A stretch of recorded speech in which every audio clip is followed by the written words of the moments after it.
Egypt, year 2800 before Christ. Great Pharaoh Den was a stern man, whose big, deep-set eyes could turn into cruel slits when moved to anger and ferocity. There was no fear in him, and he showed himself to his people as the only link between divinity and humanity. Nevertheless, behind closed doors he was no more than a man of flesh and blood, driven by insatiable carnal appetites, who used to take his pleasure among the wenches of the realm. Unfortunately, as years went by, his untamed concupiscence only grew stronger, dragging him along the path to evil and turning him into a creature that could not tell the difference between divine and worldly actions. As a consequence, no woman was safe in that realm. The preparation for the temple ceremonies, which were considered sacred, started very early, at dawn. Some priests began their task by taking special care of the chosen maid. A piece of confectionery, a jewel, the engraving of her name on a stele of stone, and a bath on the sacred lake of the temple, that was all that was granted to her.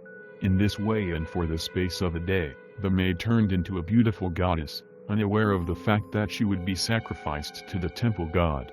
Other men, likewise skilled in magic, concocted the sacred potion.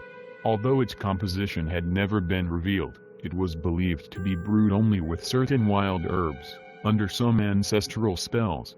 After ingesting the potion, the maid experienced an odd desire to laugh, sing and dance. Her restless mood was gone, and all sense of shame having vanished, she felt a strange excitement inside her being. Her muscles relaxed, her eyes shone, and a smile appeared on her lips.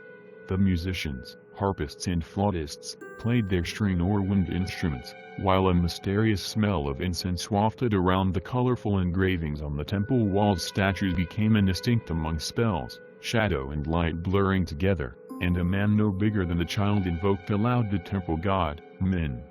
Exhibiting her naked body, bracelets and a gold belt her only ornaments, the chosen one began the sacred dance. With overpowering eroticism, the sensuous young woman danced like a goddess, swaying her hips with powerful and sinuous movements.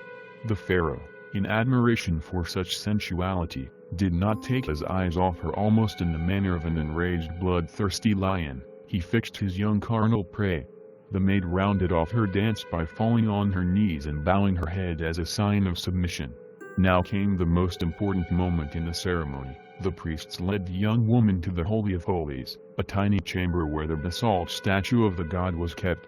There, motionless like a rock, the young girl lay upon a stone pedestal, and against all their expectations, fear did not cast its shadow over her face.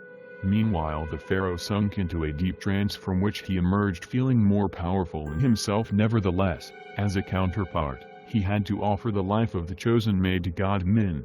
To this end, the pharaoh resorted to the deadly Egyptian asp, the most lethal serpent of the realm. Its bite acted quickly, so death happened in an instant, with no pain or bruising. Just a weak eye movement and a faint sigh on her lips marked the end of her life.